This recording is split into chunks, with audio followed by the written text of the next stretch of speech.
the Jesus myth. A pilgrimage to the most controversial places on earth. Investigating ancient stories of Jesus, separating the myth from the truth, and discovering what it means for you today. The third season of Real Encounters with God. All new, on location, in Israel. New places, new people, new encounters. Real Encounters with God, the Jesus myth.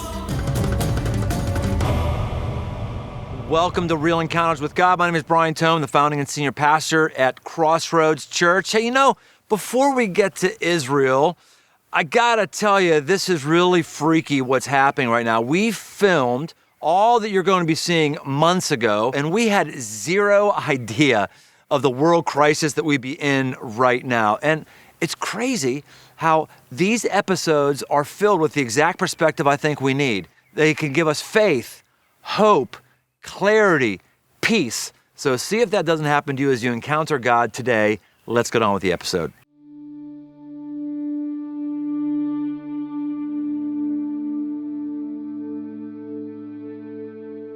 Welcome to Real Encounters with God, the Jesus myth. We're going to take a pilgrimage to find out who he was and what took place in his life. I mean, have you ever thought, what can a guy who lived 2,000 years ago, before we had handheld devices, possibly tell me about life? I mean, wasn't this guy just some thinker, some teacher, some guy who just kind of walked around in high-class Birkenstocks? What could he possibly have to do with my life today? How could he possibly understand? How could he speak to me? Wasn't he just a lowly carpenter? We're going to start our pilgrimage going to one of the harshest environments on the planet to shine some light on exactly who he is. Matthew 4 says, "Then Jesus was led up by the Spirit into the wilderness to be tempted by the devil. And after fasting 40 days and 40 nights, he was hungry. And the tempter came to him and said, 'If you are the Son of God, command these stones to become loaves of bread.'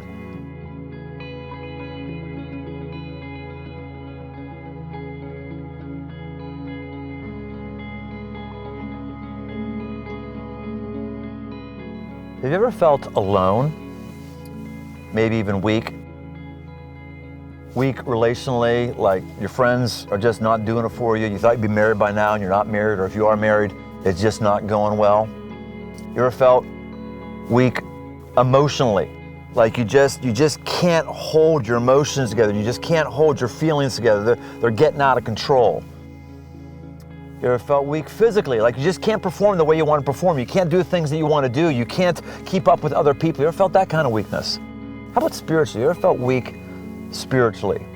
This idea of spiritual growth or prayer sounds like a really great idea until it comes to actually doing it. It's hard, it's difficult. If you can identify with any of these things, Jesus can identify with you because he felt alone, he felt weak at times. In the book of Hebrews, it says this, "Therefore, since we have a great high priest who has ascended into heaven, Jesus, the Son of God, let us hold firmly to the faith we profess. For we do not have a high priest who is unable to empathize with our weaknesses, but we have one who has been tempted in every way, just as we are, yet he did not sin.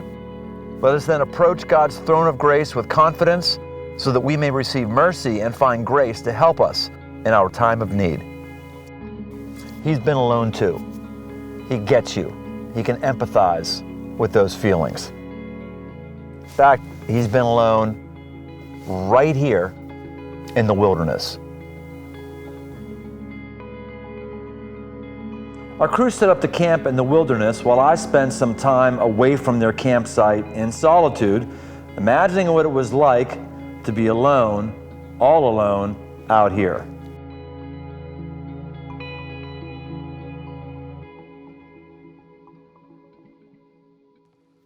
All right, I am here in the wilderness, alone, very, very alone. It's like a deafening sound in your ears when everything is silent. It's actually kind of nice.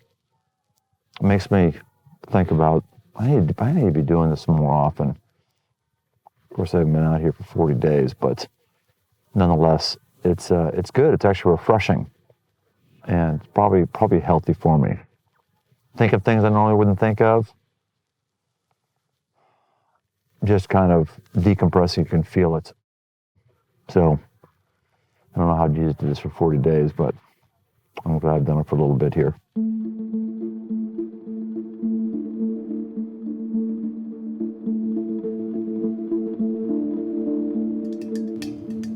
Jesus is strong. How strong? He can go 40 days and did go 40 days without food. That was really tough. None of us could do that. But he does something else that none of us have probably done, at least in memory. He goes 40 days being by himself.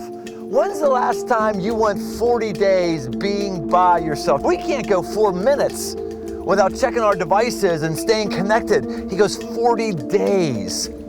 At the end of that 40 days, as if that's not bad enough, he has a special visitor. His name is Satan, or the adversary, or the tempter, or Lucifer, whatever you want to call him by. And he gives him 3 enticements. They're named the 3 temptations of Christ. The first one he gives him at the end of this 40 days when he's hungry is he says, a stone, it looks kind of like a piece of bread, doesn't it? Oh, Jesus, yum, yum, yum, yum, yum. Don't you want this to be turned to bread and satisfy your hunger? This is a test. A temptation has 2 angles to it. One is the enticement angle, and this is what Satan is doing. He's enticing him to have this turned into bread, to use his strength, to use his power to meet his needs in a way that God's not ready to have him meet his needs. Because number 2, the second thing about it is a temptation can also be a test. It's something that God uses to make us stronger. As strong as Jesus is, he's actually getting stronger as a result of these things. I don't know about you, but for me, education was difficult. Being in school was difficult. Tests were very difficult, and I can tell you for sure, I would never have learned anything were there not a test. I would have never crammed for a test. I would have never stayed up late. I just wouldn't have. That doesn't just ring true in education, it rings true for everything in your spiritual formation.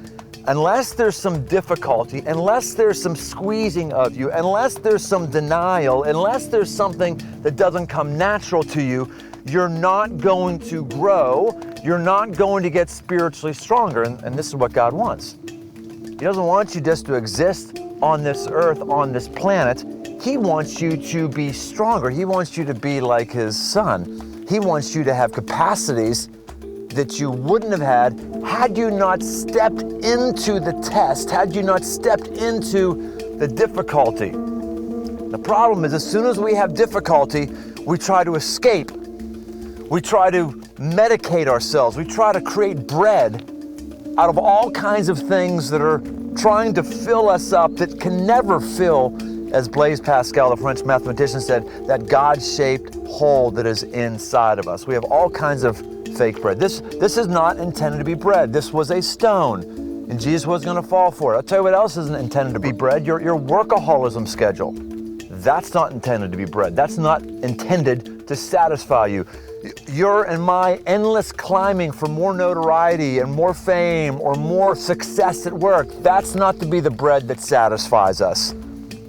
Our pornography, our use of pornography, that's not supposed to be the bread that satisfies. In fact, it never satisfies us. We never get to the end of doing that or the other things and go, oh man, I feel closer to God right now. It doesn't work that way. I just go on and on and on and on and on here about the things that we do, try to consume, trying to turn things that aren't ever going to satisfy us into making us feel right. Friends, God wants us to be strong. He wants you to be strong. That means He's going to allow you to be enticed by things that are very difficult and sometimes feel like you are alone and you're never going to get away from it. Here's the thing. Jesus, He proves His strength. He increases His strength because He passes the test. This is the same with all of us. there is a test that God may be facing you with right now, whatever it is, anything I just mentioned, or a reaction to somebody who's giving you grief, a reaction to, are you going to forgive somebody who isn't even asking for forgiveness, a reaction to something, our ability to withstand the temptation is going to be the thing that dictates our strength. It's going to be the thing that gets us closer to God or draws us away from God. Because Jesus said, man doesn't live by bread alone. Whatever those things they are, we live by the very word of God. Then Jesus said to him, "Begone, Satan, for it is written, you shall worship the Lord your God, and him only shall you serve." Then the devil left him, and behold, angels came and were ministering to him. Anyone who can live survivor man style in a harsh condition for over a month has my immediate respect. I mean, I don't know if Jesus has knives, if he needs them or not. Knives are just kind of fun to play with, but he's by himself in a very incredibly harsh environment. And there's so much that's going on here. This is one of the things that is so unique about Jesus versus other high religious figures, spiritual figures, and other forms of religion and spirituality, is the book of Hebrews says he was tempted in every way. Whatever you've experienced, whatever you've been tempted with, he's been tempted with that. You might say, oh, certainly, and he hasn't been tempted to do it. Oh yeah, he's been tempted to do that. He's been tempted in every way, yet without sin. He understands the pain that you and I are going through. He gets it. And the neat thing too about his life, relative to our life, is the difficulty. We've got difficulty, he's got difficulty. It says at the end of the temptations, and after the devil left him, the angels came and ministered to him. After. Now, I'm thinking, boy, angels would have been nice, like maybe around day 10, maybe around day 39 would have been really nice, but it's after. Here again, we can learn from him. Jesus had to go through the difficulty, and then he got some spiritual relief. Sometimes we're in spiritual difficulty right now. We're crying out to God, God, would you please send me some spiritual relief? And he might be forming you right now the way he couldn't form you if he sent you some spiritual relief. Friend, just hang on. Sometimes all you can do is survive and fight the temptation, but eventually, angels will come. Eventually, relief will come. We can learn from him and apply it to our lives. So let's make a pilgrimage to where Jesus grew up, the town of Nazareth. We went to the Church of Nutrition, a place where 12 essential minerals and vitamins are contained for all spiritual pilgrimages of all time. I just think that's an amazing name, Church of the Nutrition. You get your vitamin C every time you walk in there. But nonetheless, this church is right over top of what we are very confident is the early childhood home of Jesus. It's one of the greatest modern archaeological finds. Great reasons. This is the place where Jesus grew up under Joseph's tutelage, his father, and under Mary's tutelage, his mother. It's kind of on lockdown. We were hoping to do an entire episode right in there, but we couldn't get permission on that, so we snuck some shots with our iPhones.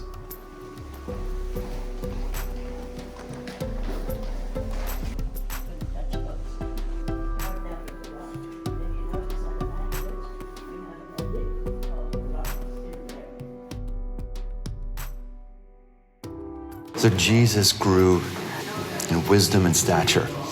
He was a guy who developed. And this is likely the place where he was developing. His dad teaching him how to make a door. His dad teaching him how to make a room. Growing his muscles, growing his wisdom, and having intensive spiritual conversations right here in this area. This is a relatively recent archaeological find. It's absolutely the first century. Absolutely the first century. And it's a very high likelihood that this was Jesus' home. We can't know for sure, but I gotta tell you, it's pretty special being here.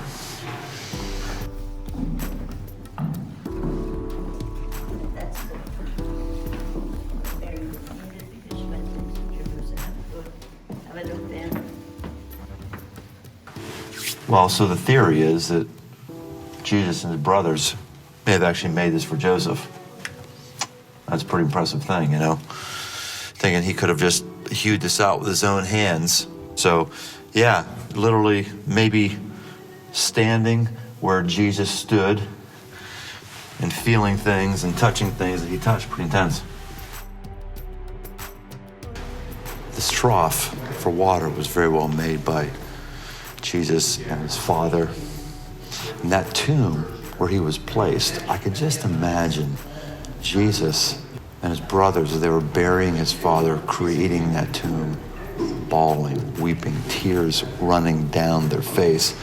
No one wants to bury their own dad, somebody who has affected their life so much. Now, Jesus was the Son of God, but Joseph, his adopted father, was an amazing man. If I was God, I would want to make sure that my son grew up where there was a great father figure, and we're very confident that that was Joseph. And I can just sort of feel the emotion here of what Jesus might have felt throughout his whole life and to the end of Joseph's.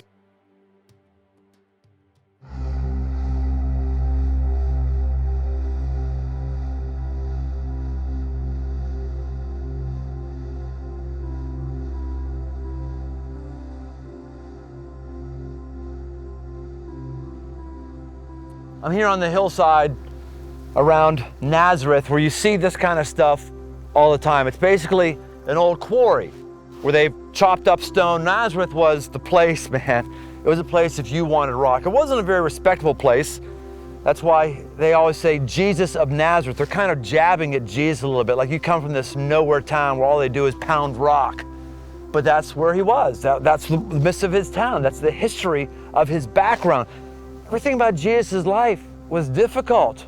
Maybe that's part of how we got so strong, is he went through such difficulty. That's how we get strong, right? If you want to get stronger muscles, you have to break down your muscle fibers to get stronger muscles. You want to have a stronger mind? You actually got to break down your mind and take classes you don't want to take to get a stronger mind. Jesus went through this process. In the book of Luke, it says that Jesus grew in wisdom and in stature.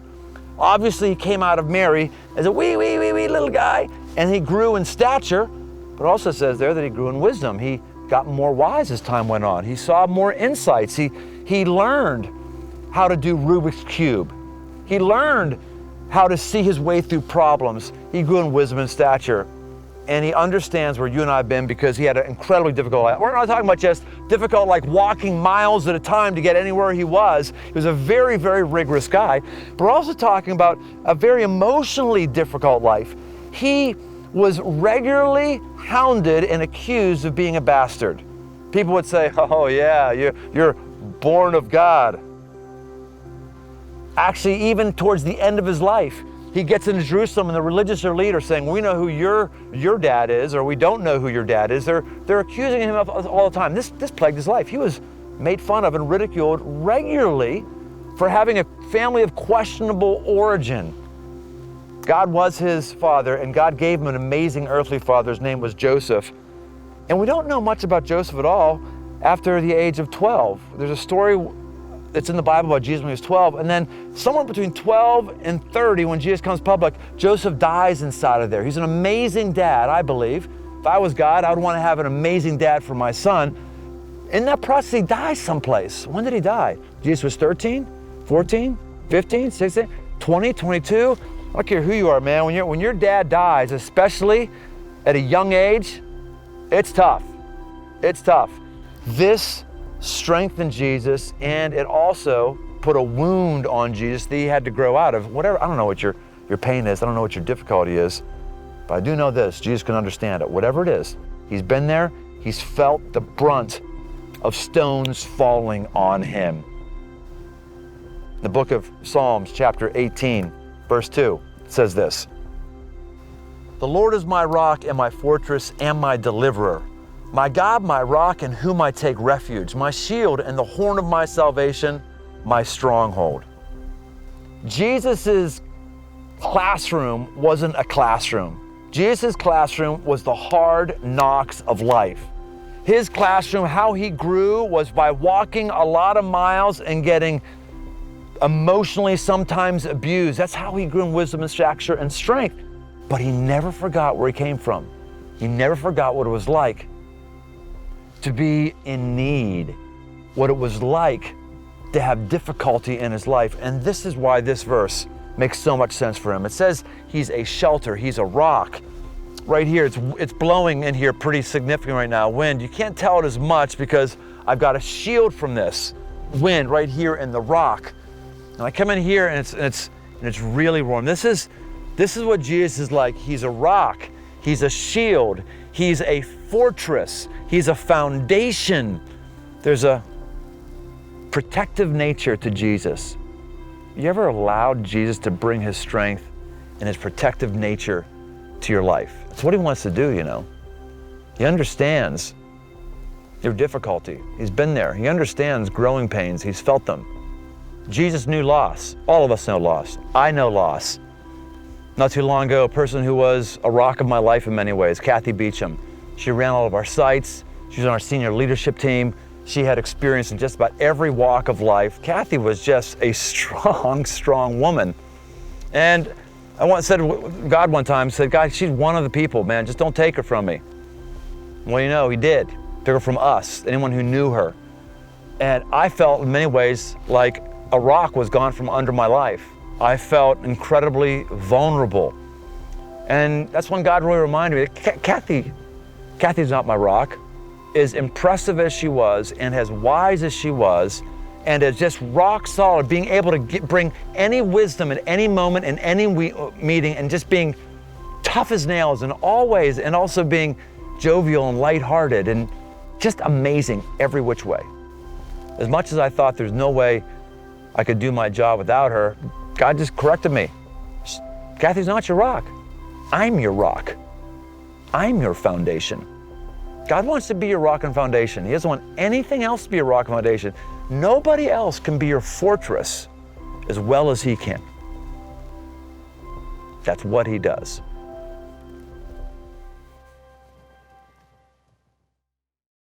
Hey, I hope you're really enjoying this episode of Real Encounters with God. You know, we're about much more than broadcasting inspiring content. We're actually about helping your neighbors, helping the world, helping our country. Last week, we gave $230,000 to help with childcare of medical workers who were overrun. That's the kind of stuff we do. And if you would love to partner with us, you can text NEIGHBOR at 313131. Text NEIGHBOR 313131. And we'd love to partner with you financially to help our neighbors and our world. Well, let's get back with the show. My friend Kyle talked to a guy who found a way through fear thanks to Jesus. For many of us who are fearful right now, I hope this is an encouragement that Jesus can be right there next to you, just like this story. I'm here with my friend Otis. We're in an airplane hangar, Otis. Why are we here in this airplane hangar? Well, we are here in this airplane hangar because I've had a cool encounter with Jesus through aircraft and jumping out of perfectly good airplanes. Okay, tell me about that story. So when I was growing up, I literally terrified of heights. There would always be this exploration that stopped because of fear, you know. And so then I joined the military, and when I was on active duty, I had an opportunity to apply to go to jump school. And I said, you know what, I'm gonna do it, because one of my philosophies is whatever you don't face will stay in your face. So I signed up to go to jump school, and I was able to face my fear of heights. Oh, wow. So tell me about kind of you and Jesus early on in your life as you're facing this fear, as you're getting to jump out of airplanes. So I always was in a church environment, but I guess my relationship with Jesus didn't really start until I was actually in the military. It sounds like in some way, the foundation your life's built on, at least early in your life, is fear. What are some of the ways that held you back?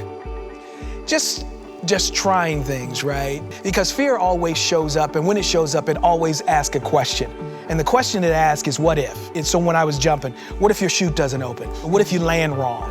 What if you break your leg? So it's always this what if, and those what ifs were the things that were holding me back. Because I was like, man, what if that happened? Man, that wouldn't be good. So then I pumped my brakes, right? and not go forward. I felt Jesus had more for me than I was experiencing, and this thing called fear was in the way. And so my goal with Jesus was to deal with that monster once and for all. And what better way to do that, right, than jumping out of perfectly good airplanes? Okay. I still get afraid. And the difference is I know now that Jesus is walking with me, right? I firmly believe there are a lot of people who are stuck and not fulfilling the call of Jesus because of fear. What's an example of maybe where Jesus has helped you go from fear to the other side and get to strength? Yeah. I was a member of Toastmasters International, and I was blessed to win their championship, their world championship of public speaking. And so after winning that, I felt the call from Jesus to go out and start a company that speaks and trains and all those kinds of things. And I was a banker at the time. I put in my 2 weeks notification, my resignation. So week 1 goes by and I'm nervous, but I'm still kind of hanging on. Week 2 comes and I'm like, you know what?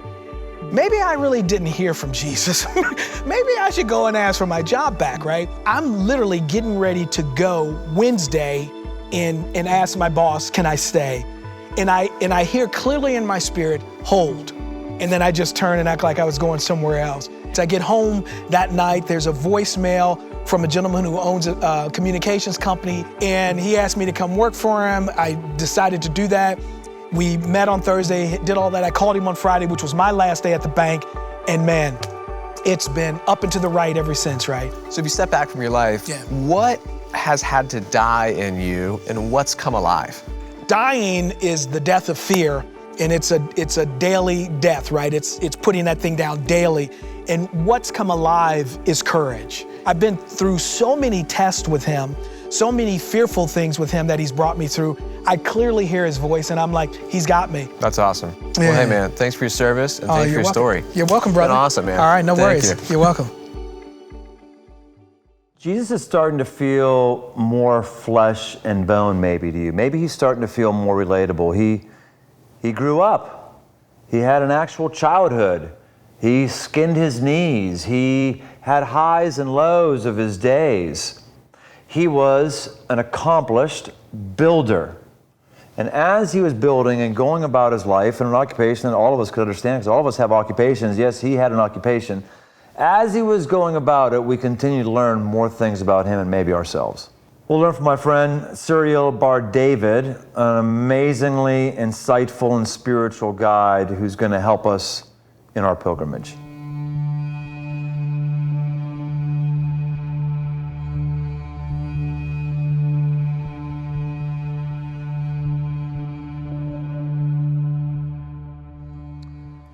So where are we right now?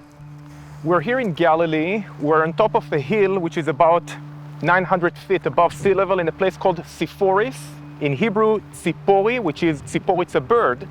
So this hill, which is not very high, but still it's higher than all the valleys around it. So it controls this region and that's why it's got its name. And this city from the 1st century BC turned to be the capital of Galilee, the most important city. So this is at the time of Jesus, this thing is here. Right, everything that you see over here around you, all those buildings and streets and things are from the time also of Jesus. Jesus lived in Nazareth, about 4 or 5 miles away from here, and he would probably come with his father to work here. Of course, wherever you have big cities, wherever you have people, there is jobs, and people would come there. He's got a very small city where he is in Nazareth, not enough work there. They're coming here regularly. Pretty confident that he was working on houses here as a builder, agree? Yes, of course. Even today, you know, if we say it's 4 or 5 miles, so it seems it's as if it's a long distance to walk. Yeah. But even today, the builders in Israel, they wake up at around 3:30 in the morning, and they spend around 2-3 hours to get to the places where they work. We read in the Bible that people would walk. You know, David was sent by his father Jesse to see what's going on with his brothers. 20 miles he had to go just to bring them some lunch and to check what's going on. Joseph was sent by his father Jacob, something like 70 miles to walk and see where are his brothers. We don't even want our kids walking to the bus stop on their own. We're not even walking them down the block on our own. We're so freaked out. Miles and miles. we are spoiled. Back then, they were tough, that's for sure. Jesus, that's a good point about Jesus, though. That had to have a level of rigor to his character. He had to be a pretty tough guy. Yeah, and imagine that Jesus is coming to a city and he enters into people's homes to build things. I mean, this is what he would do. It's in a personal level that you see how they live, how they speak, what do they have, which things inside. It's a very personal thing. It's not that you are a farmer, that you go outside. It's not that you are a shepherd, that you are out in the mountains. It's in people's homes. He saw everything. He knew exactly what people think. That's fascinating, because one of the bigger stress points we have is when we have contractors come in the house, because they see our stuff, they see our junk. It's stressful. It's really weird to think, like, what if Jesus came in my house and was building out an addition or something like that? It really... Would it be things that I'm hiding? Yeah, right. Do I not want them to see what's on my calendar hanging on the refrigerator or whatever it is? That's really fascinating. So the resourcefulness and the strength of Jesus we really see here in sites like this. Yes, it's exactly. This is the places that Jesus would be. This is what he would experience, and this is how it would look like. That's good stuff.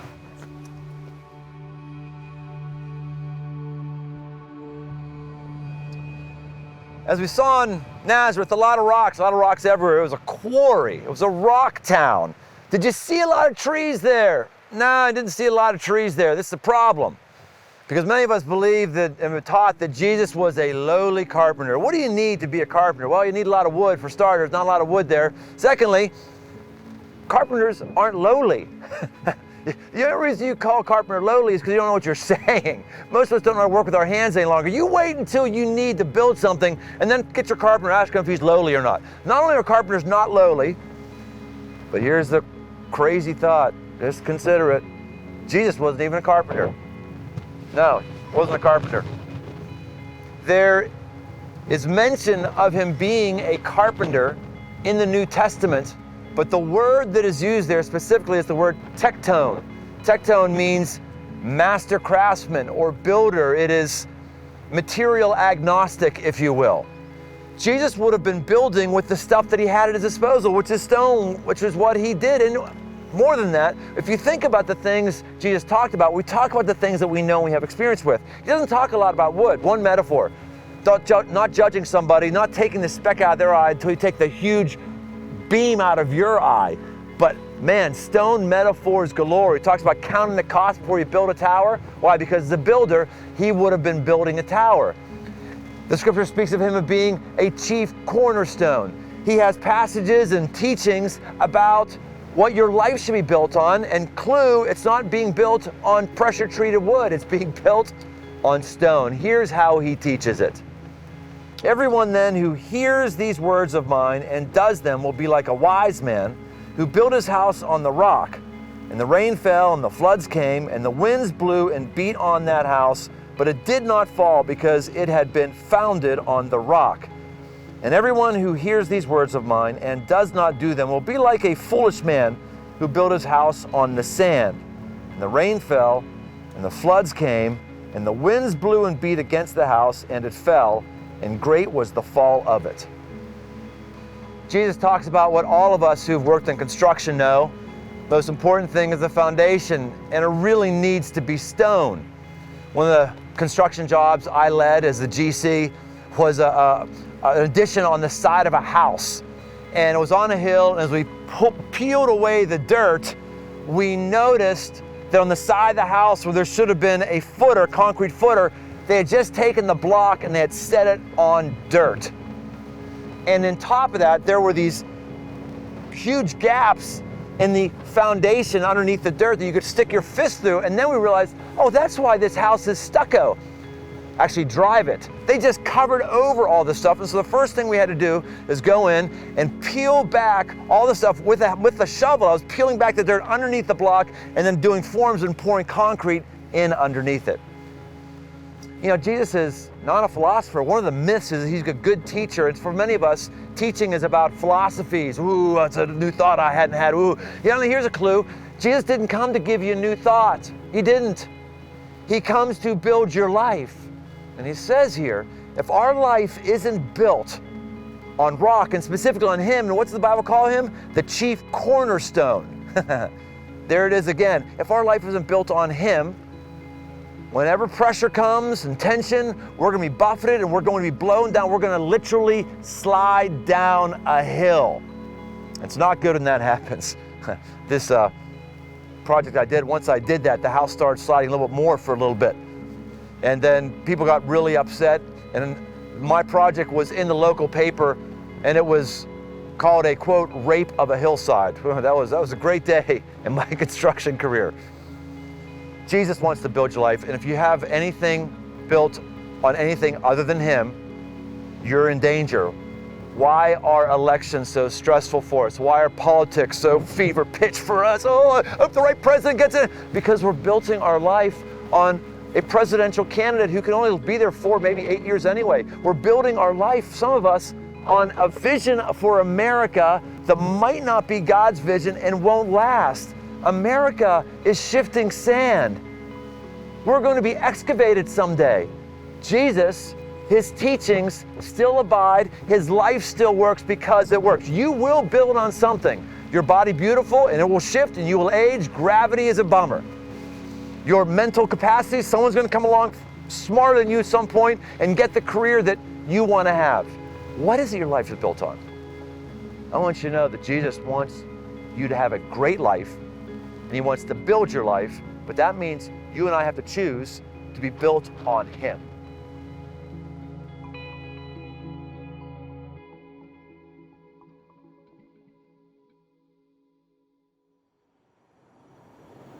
Well, we've seen that Jesus handled all the temptations that you and I have handled. He's understood how to be isolated. He's been tempted. He's grown up in a home with probably a lot of emotional stuff happening at home like you and I. He's lived an incredibly rigorous life in every way, shape, and form. I don't know about you, but I want to be more like that. I want to experience what He's experiencing. So we found out about a site that's quite a hike. We grabbed the crew and went in search of to a place where even our guide, Cyril, had never been to.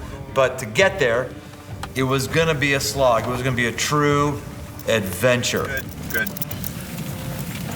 So we're trying to find the original Cana, which was the place where Jesus did His first miracle. There's the big city Cana that everyone knows, but it's not the original city Cana. The original city Cana is just, I understand there's some ruins, there's a hill, very few people have ever seen it, let alone found it. We're trying to find it with some off-road maps, and we're having some difficulty because we're not in four-wheel drive vehicles, but we're trying to press on and get to the actual location.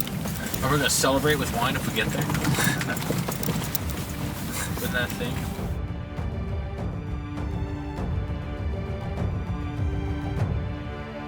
קח משהו על ה-BD, כאילו, בסדר, נראה, ננסה, יאללה, ביי. Right here, all right. So, we're gonna go on a little exploration. We see what's before us. We're gonna go up there and see what we find. And it's pretty windy and pretty cold, but former Israeli special forces can take whatever comes our way. Where is he? I know where he is. Okay. Let's go. So we're here in Galilee, few miles northwest, let's say, to the known Cana, which is also a modern village today, an Arab village in Israel.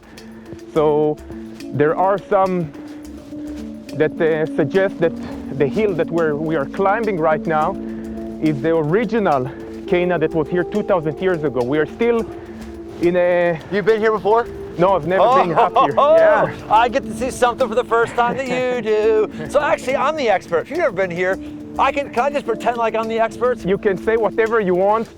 Wind, guys, is really, these are maybe the most extreme conditions I've experienced in Israel the number of times I've been here. It is cold, it is windy, we might get dumped on with rain. Also makes you wonder, like, was everything that they wore, was it all cotton or wool? Like, what, did they have anything for rain?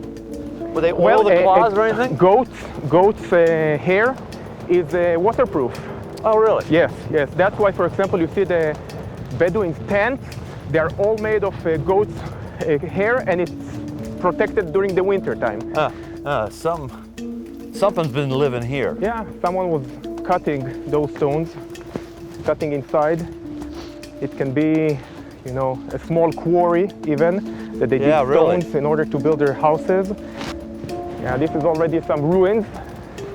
And again, we're talking about a site that had people living here for centuries, already during Second Temple period, and all the way through the Byzantine and even probably Crusaders were here building some of their stuff.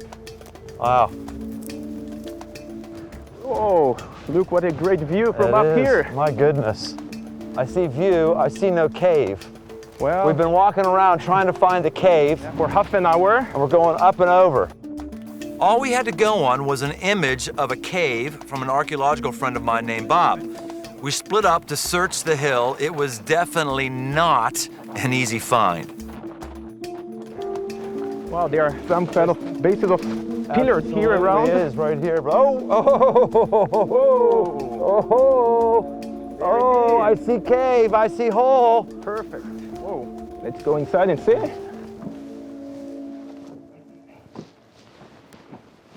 Oh. So I'm no archaeologist. My archaeologist friend tells me the cave, and if this is it, it's hard to say because they said they blocked it off. As the story goes, this was a chapel that they had excavated from, what was it, 100, 200 AD or something like that, which had been Hellenistic pro-Byzantine, I understand, right? Right, exactly. And they had places where there was indentations for jars that were supposedly memorializing where the jars that were water were turned into wine. Those whole things. That wasn't the actual place they put the thing, but it was memorializing, which is again why many people think this archaeologist thinks this is the Cana. This is Cana. This is where the miracle took place. This region. We definitely know that people used to live here when Jesus is in Nazareth. That's for sure. This is 100%. This has been great. Seriously, this has been a highlight for me.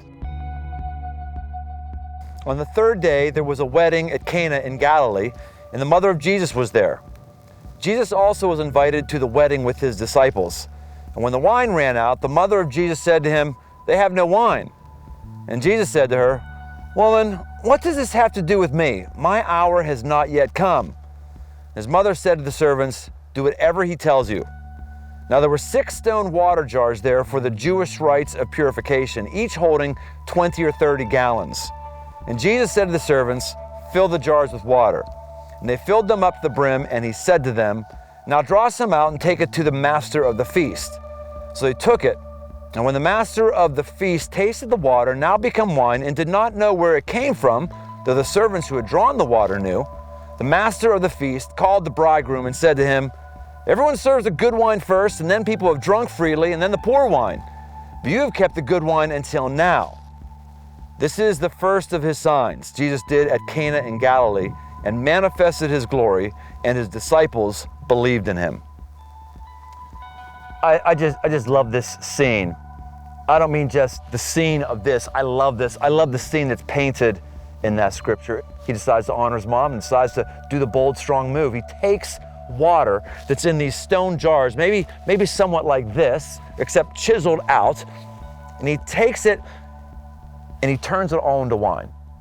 And let me say, it is real, legit wine. We know it's real, legit wine because, of course, a real, legit wedding often has real, legit wine. And the wine steward, the person who's in charge of all the celebrations to make sure everyone's celebrating right, when he tastes the wine, he says, "Oh my goodness, normally people wait for the cheap wine later, but you brought the best wine." He wouldn't say that about Welch's grape juice. The best wine. Sometimes the best stuff that God brings is at the very end. We want it right at the beginning. We don't want to wait for it. We don't want to be patient for it. We don't want to have to be in any sense of tension, but sometimes he waits to the end. Man, some of you, God's not giving up. You're just going to have to wait a little longer. It's part of the spiritual formation process that he works with us. He makes us stronger while we wait for him to bring his strength. And when he brings it, friends, I'm telling you, he is not cheap. Ephesians chapter 3, verse 20 says that he can do exceedingly more abundantly than you could possibly imagine. This is what we see with this wine. He brings 1,000 bottles of wine, 1,000. That's how this all translates into 1,000. Tell you what, I'm sure there wasn't 1,000 people there. I'm very confident of that. He gives overflowing, abundant wine. I just want to tell you, man, if you're hurting and you need the strength of God, you might be right on the precipice of meeting the strong one. If you're right at the end of the term and you're staring at another final and you're low on energy and you're right in the position where the strong one can come and give you wine.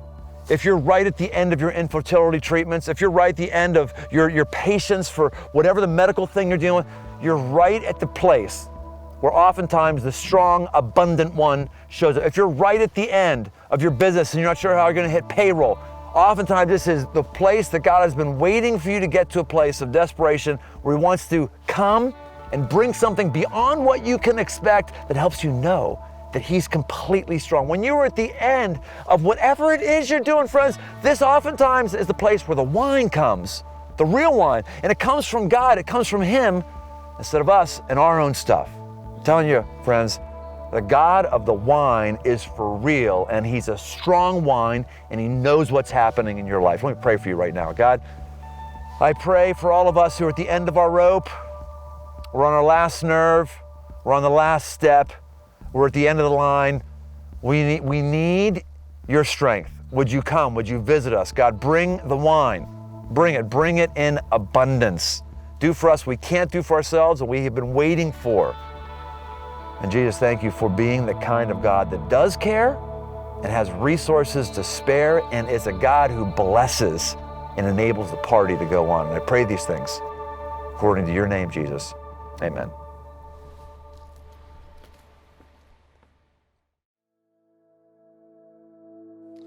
Jesus is strong and generous. We're going to go into a time of being able to react to that musically. This is pre-recorded before the quarantine happened where I am right now. There's actually a piece of here of my personal story. So let's keep it going and let's keep connecting with Jesus through this means of music.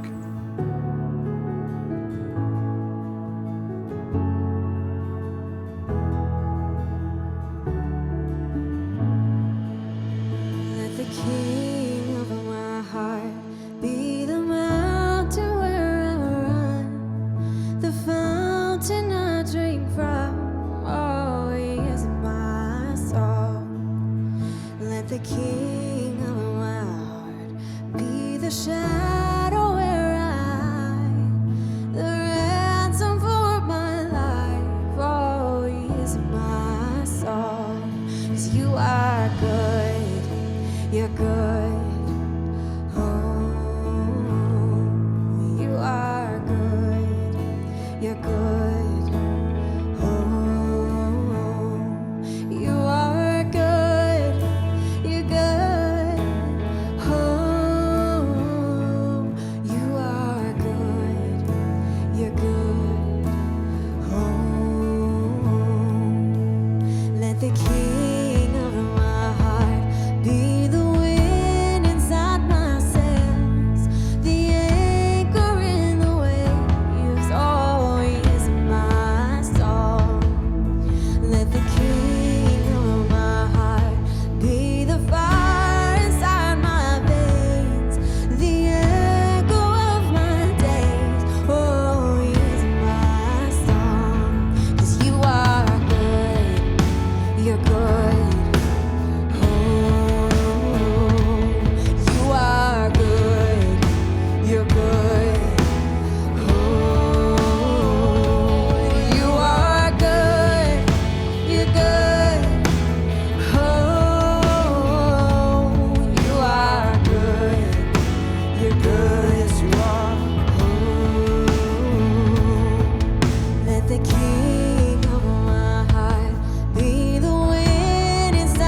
go back and do the anchor part. Let's do the anchor part again, if we could. And I'll tell you why I want to do this song. This song has some personal meaning for me. A few years ago, my wife had a stroke. Whew. It's still personal.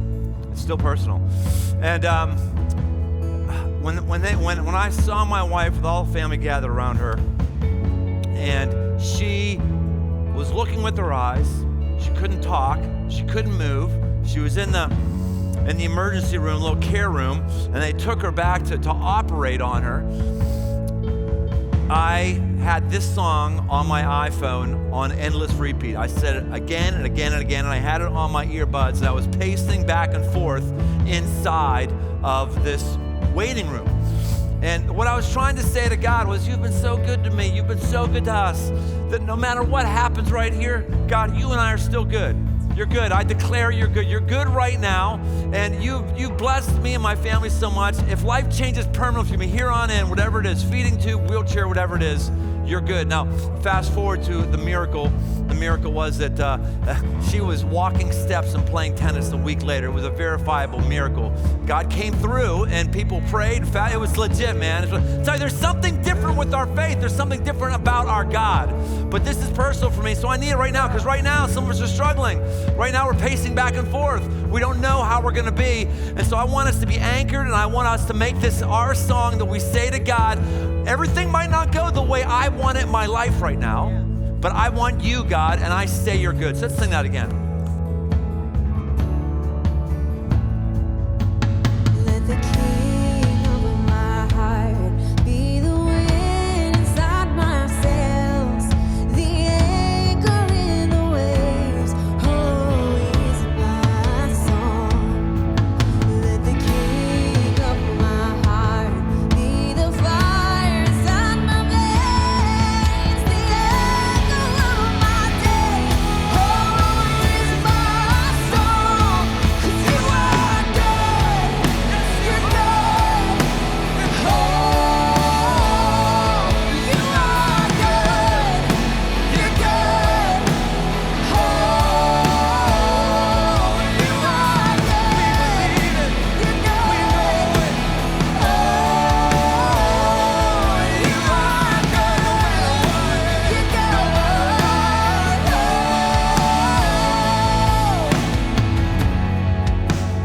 Let's make this personal. Right now, make it personal. God, even if my life doesn't go the way I want it to go financially, I say you're good, you're good, you're good. You are good. You're good. Oh. Even if my family struggles and we have more tensions right now because we're in close quarters, God, I say you're good. You are good. You're good.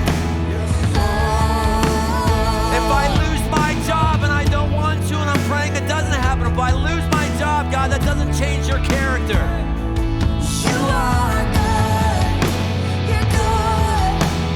Oh. God, you've given me health. You've given me health for decades. And if I lose my health right now, I still say, God, you're good. I will praise you. I will praise you. Oh. God, you blessed me with my family. You blessed me with decades with my wife and marriage. You blessed me with decades with my kids who are age 28 down to 21.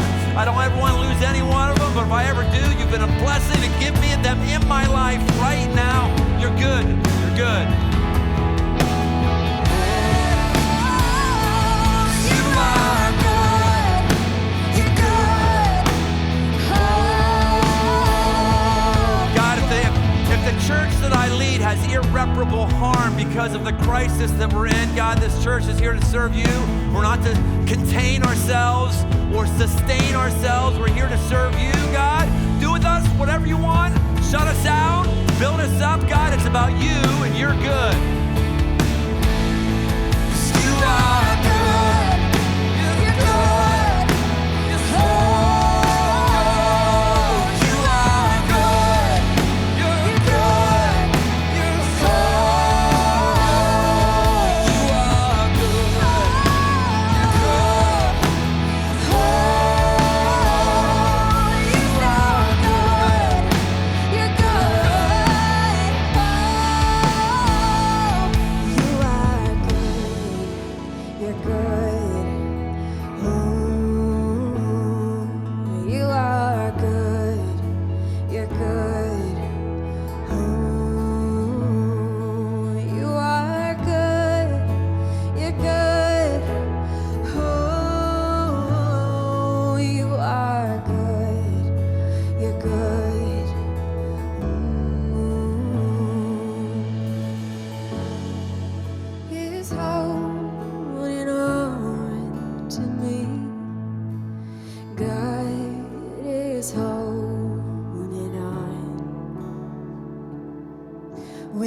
God is holding on to me. God is holding on. God, the night is upon some of us, and we want it to be gone. We don't like this dark night of the soul, but the dark night of the soul sometimes is critical for our formation. We want to feel you holding on. The night might be holding me, God, but I know you are holding me more, and even if I don't feel it, I'm telling myself right now that that's the truth. Let's sing it again. When the night is holding on to me, God is holding on. When the night is holding on to me, God is holding on. Well, thanks for being with us today. We'll be in the same place, same time next week. Meanwhile, we'd love to be able to pray for you. If you'd like to see some new content we put out daily to help you in this crisis, you can go to crossroads.net. And our children's team also went and did some things in Israel. Watch this little teaser because your kids might want to check it out. This is Israel. Israel is real. It's a real country where the events in the Bible really happened. Like the Judean wilderness. Like the time a guy named Zacchaeus climbed a tree, met Jesus, and his life changed forever. Even though thousands of years have passed, and even though a lot in our world has changed, the truth is still, God is with us.